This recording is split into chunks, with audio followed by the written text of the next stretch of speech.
Welcome back. You are watching BT, and we continue our coverage looking back on the life of the Queen. We go live now to London, where CNN's Rylee Carlson from CNN joins us now on how people are remembering the longest reigning British monarch. But of course, there are a lot of questions on what is next. Rylee, good morning to you. I want to begin with the feel today in London. And what is it like? Good morning, Melanie. Well, there is definitely a sense of heavy-heartedness around the city today, a sense of sadness. A number of people are still making their way by Buckingham Palace. Thousands came out last night in the pouring rain to pay their tributes to the Queen. And that sort of sense of loss is continuing throughout the day today, that very subdued sense of grief.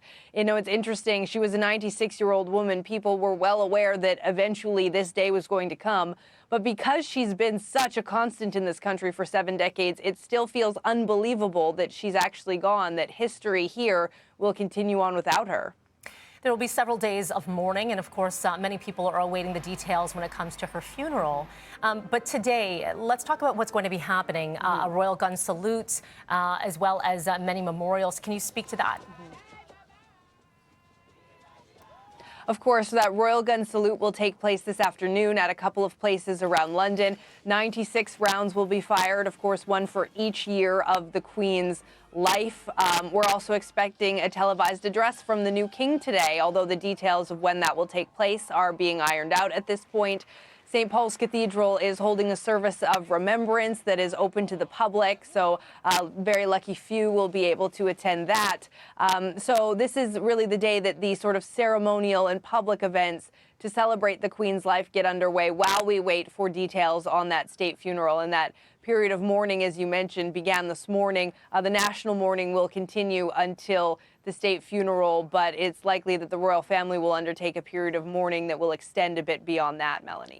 The timeline, Rylee, from Balmoral for the new king to leave the residence there, to make his way to other areas, of course, and that address, which you mentioned, which will be happening your time in the evening, a little bit later this afternoon for us here in Eastern time.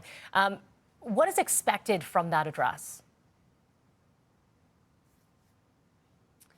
I mean, this is really his first chance to introduce himself as King Charles III. He's in a very interesting position, though, because, of course, we all know Prince Charles. We've all known him for, well, not all of us, but, you know, he's been around. He's been serving his country and fulfilling his duties for 73 years, the longest waiting heir in this country's history. So there is a sense that people very much know the man and very much know what he stands for. But this will be his chance to introduce himself as monarch and show how he will proceed going forward, Melanie. And of course, inheriting, this throne from the Queen, who had a wide approval rating, versus now King Charles III, who has quite a bit to inherit. I wish we had more time to chat with you, Rylee, but I do appreciate you taking the time with us today. It's going to be a very, very busy day and days to come. Thank you.